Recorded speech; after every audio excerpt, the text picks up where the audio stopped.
고영인 의원님, 네. 사실 이재명 지사, 이재명 후보의 이 기본소득에 대해서는 민주당 내에서도 여러 가지 이견들이 있어요. 다른 목소리 나오고 어제도 약간 비판적인 목소리 나왔고 뭐 그 정도는 좀 할 만한 거 아니냐 또 어떻게 보면은 지지하는 목소리도 있었어요. 어떻게 민주당 내에서는 좀 이해하고 있나요? 이 어제 발표 내용에 대해서요.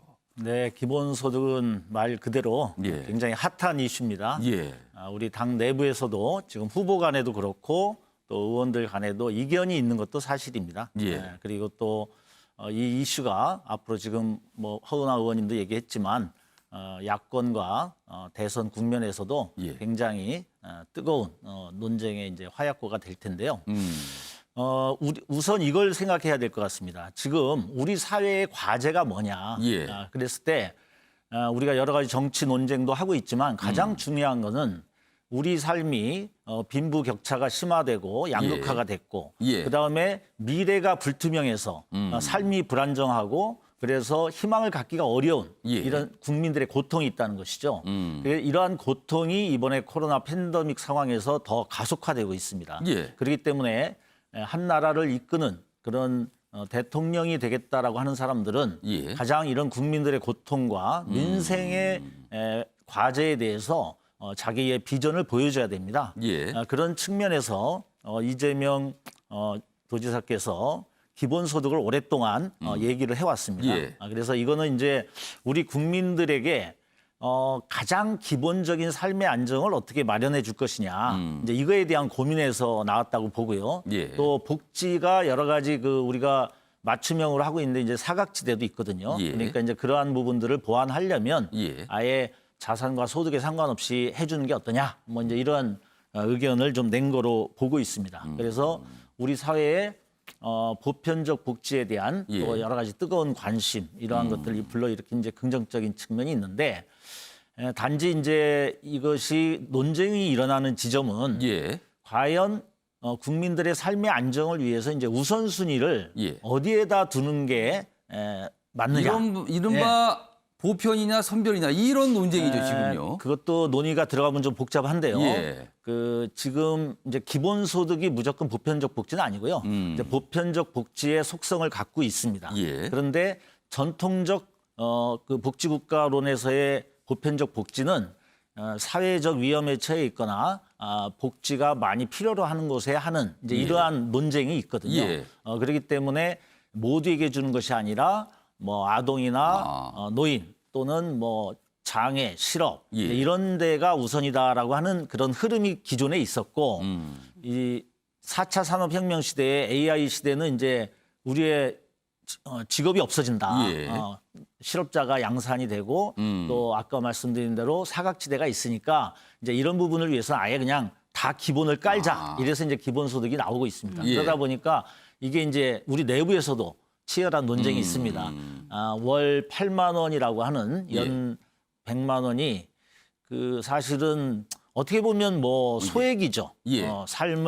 삶의 어려움에 처한 사람들에게 그걸 제기하기에는 부족한 돈인 것도 맞고 사실 그 부분에 대한 지적이 참 많거든요. 또 어떤 부분에서는 예. 또 우리 여러 가지 청년들이나 이런 뭐 취업을 준비하고 굉장히 어려운 조건에서 사는 사람들에게는 뭐 가뭄에 약간의 단비 같은 또 그런 면도 있습니다. 그래서 예. 많고 적고 이런 것들은 이제 논쟁이 될 텐데 예. 기본적으로는 우선순위를 어디다 두느냐에 대해서 아까 정세균 후보님이나 또 이낙연 예. 후보 쪽에서 반대하는 이유는 좀 뭐 실업자라든지 우리 예. 전 국민 고용보험에 예. 대해서 지금 많은 논의를 하고 있지 않습니까? 예. 그래서 이런 실업자 문제 또 질병에 대한 뭐 상병수당 또는 육아휴직 이런 것에 대한 예산도 확보해야 되는데 예. 이제 이 부분에 너무 쏠리는 거에 대한 비판도 있는 것이고 예. 아니다 기본을 깔자 뭐 예. 이런 부분이 중요하다 해가지고 지금 논쟁이 있는 겁니다. 그래서 앞으로 의견들을 우리 당에서도 더 합리적으로 수렴해 나갈 계획에 있습니다. 고용의적 의미가 있는 거 아닐까라는 기사가 좀 있어요. 그 기사 좀 보겠습니다. 이재명, 뭐 임기 내 전 국민 연 100만 원. 어제 내용 발표 내용이고요. 그리고요. 기본소득 정면 돌파라는 거다. 정면 돌파란 의미 부여를 했어요. 여기 보시면 뭐 어제 내용 쭉 있는데 그동안 사실 뭐 지난해부터 그리고 올해 초까지 이재명 지사가 강하게 기본소득을 주장을 했죠. 그런데요. 지난달 말 그리고 이달 초 정도에 민주당의 예비 경선이 있었습니다. 그 당시에는 기본소득에 대해서 조금 소극적으로 바뀐 거 아니냐 이런 평가 받았어요. 그런데 이번에 다시 강하게 뭔가 발표를 한 거죠. 그래서 뭔가 달라진 거 아닙니까? 이런 지적 나옵니다, 분명히요. 어떻게 보면은 기존의 입장보다는 좀 소극적으로 들렸거든요. 그런데 지금은 다시 강하게 얘기를 한 겁니다. 그리고 임기 내에 구체적으로 어떻게 하겠다는 내용까지 방안을 발표했어요. 고용인 의원님, 네. 입장이 어떻게 달라진 겁니까? 아닙니까? 네, 그 말씀을 드리기 전에 예. 아까 한 거 간단하게 하나만 더 예. 짚으면요. 우리가 이제 그 기본소득이든 보편적 복지든 간에 이런 복지 정책이 뭐 퍼주기다. 예. 그래서 이것이 무슨 경제 활성화하고 뭔 상관이 있느냐 이런 논의들이 많이 있는데 예. 실제 이 복지와 경제를 분리해서 볼 수는 없는 겁니다. 이것은 선순환의 과정에 있는 거고요. 예. 우리 사회가 이제는 전 세계적으로도 이제는 그 개발 독재 시대에 그런 고도 성장을 하기는 어려운 시대고 예. 이 지속적인 이제 저성장 시대에 왔습니다. 그러면은 이게 내부 소비 이것도 굉장히 그 경제 성장에 이제 중요하기 때문에 예. 그 사회가 너무 이렇게 부익부 빈익빈 양극화가 되면 소비가 위축이 되고 또 사회적 안정이 저해되면서 경제가 활성화가 되질 않거든요. 예. 그렇기 때문에 우리가 이런 보편적 복지를 통해서 사회를 안정화시키고 이것을 가급적이면 예. 그 격차를 좀 줄여 나가면 소비력이 늘어난다는 것도 예. 있고 또 사회적 안정을 통해서 실업자 부분들을 덜 생길 수 있는 사회적 일자리도 만들고 예. 이렇게 해가지고 그런 어떤 경제를 일으키는 선순환 구조가 있다라고 하는 부분을 한 가지 말씀드리고요. 보충 설명을 좀 네. 해주신 걸로 하겠습니다. 해줬고. 그리고 제가 드린 질문 예, 설명 좀 지금 이제 해주시죠. 이 부분에 대해서는 일단 뭐 우리 이재명 도지사에게 기본소득은 예. 중요한 핵심 공약인 건 맞죠. 예. 누가 보더라도.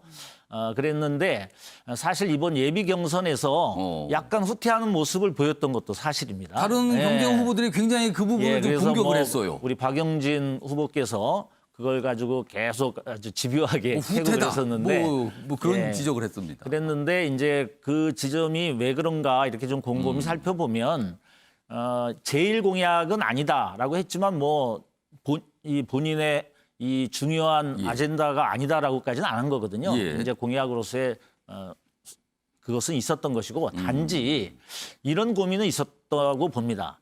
워낙 기본소득 이제 내부 논쟁도 많이 있고 예. 그리고 전면적으로 기본소득을 하기에는 돈이 많이 들잖아요. 예. 그러니까 삶의 안정을 취할 정도의 돈을 주기에는 천문학적 그것이 들기 때문에 예. 증세를 적극적으로 하기도 어려운 상태에서 필요는 한데 이것을 가려면 굉장히 점진적이고 예. 단계적으로 가야 되니까 예. 또 그것 때문에 내부의 이견도 있으니 이런 것들을 더 의견을 수렴해서 또 앞으로 본인이 후보가 된다면 예. 이제 그 내부의 단합도 필요하지 않습니까?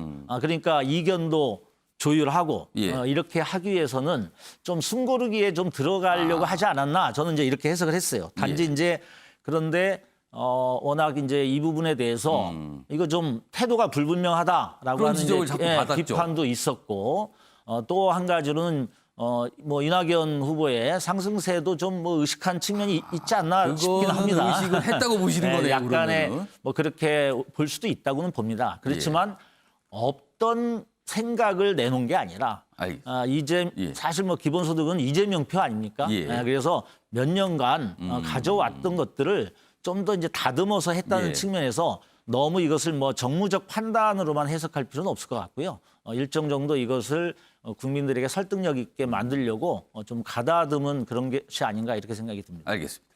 고영인 의원님께서 그냥 자세하게 그 배경까지 설명해 주신 거예요, 지금. 그 세금과 관련해서는 예, 제가 짧게 30초만 드릴게요. 짧게 얘기하겠는데 우리가 앞으로는 이제 복지 수요가 많이 늘어날 수밖에 없습니다. 예. 그리고 국민의힘 내에서도 복지 공약들은 굉장히 많이 내왔고 그러면 우리가 국민들에게 솔직해져야 돼요. 이제는 증세 문제를 예. 우리가 이제 진지하게 논의할 때가 됐습니다. 아. 근데 그동안 증세 얘기가 안 되는 이유는 뭐냐면 일단 정부의 신뢰가 없었어요. 옛날에 뭐 차떼기 사건부터 시작해가지고 예. 과연 우리가 낸 세금이 우리를 위해서 제대로 쓰여지느냐에 대한 불신이 있었죠. 그다음에 공무원들이나 이런 것에 그래서 이제 이러한 것들을 적폐청산이라든가 이런 걸 과정을 우리가 겪고 있는 거고 예. 중요한 건 내가 낸 세금이 나에게 돌아올 수 있느냐라고 하는 이런 것들을 느끼게 해야 돼요. 예. 그것이 바로 보편적 알겠습니다. 복지고 알겠습니다. 그리고 근데- 그것을 가지고 허원님 저 네, 반론 그 드릴게요. 보편적 복지고 그다음에 예.